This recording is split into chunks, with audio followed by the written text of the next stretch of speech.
আসসালামু আলাইকুম। নিশ্চয়ই সবাই ভালো আছেন। আলহামদুলিল্লাহ আমিও ভালো আছি। আজকে আমি আপনাদের সাথে কিছু আলোচনা করব। আলোচনাগুলো শুনলে আপনাদের নিজের লাভ হবে। নিজের লাভের জন্যই শুনবেন। যেমন, দূরের মানুষের আঘাত মানুষকে কষ্ট দেয়, কিন্তু কাছের মানুষের দেওয়া আঘাত মানুষকে নীরবে বদলে দেয়। সবচেয়ে ভয়ঙ্কর বিষয়, এই ক্ষতগুলো বাহির থেকে দেখা যায় না। মানুষ হাসে, কথা বলে, স্বাভাবিক থাকার চেষ্টা করে, অথচ ভিতরে ভিতরে প্রতিদিন একটু একটু করে নিঃশেষ হতে থাকে। সেই নীরব কষ্টই মানুষকে শেখায় সবাই আপন হলেও সবাই আপন থাকে না। তাই জীবনের সবচেয়ে গভীর শিক্ষা অনেক সময় শত্রুর কাছ থেকে নয়, বরং সবচেয়ে কাছের মানুষের কাছ থেকেই আসে। আর সেই শিক্ষার মূল্য হয় চোখের জল, নীরবতা আর হারিয়ে যাওয়া এক টুকরো বিশ্বাস। যে মানুষ অন্যের মর্যাদা রক্ষা করতে পারে, সে নিজেও একদিন শ্রদ্ধার পাত্র হয়ে ওঠে। কারণ সম্মান কখনো জোর করে আদায় করা যায় না। এটি ভালোবাসা, বিনয় ও সুন্দর আচরণের মাধ্যমে মানুষের হৃদয়ে স্থান করে নেয়।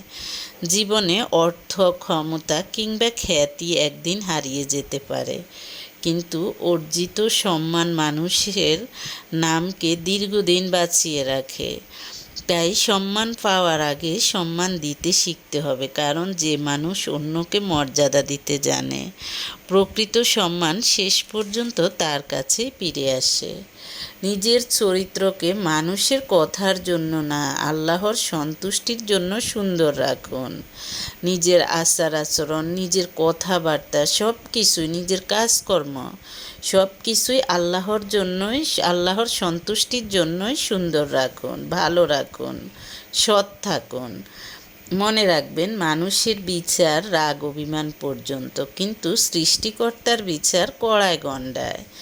যে কোনো অপবাদ আপনি মানুষের কাছে আড়াল করতে পারবেন, কিন্তু মনে রাখবেন, সৃষ্টিকর্তা সব দেখেছেন। তিনি যেদিন হিসেব নেবেন, সেদিন সব কিছুরই হিসেব নেবেন।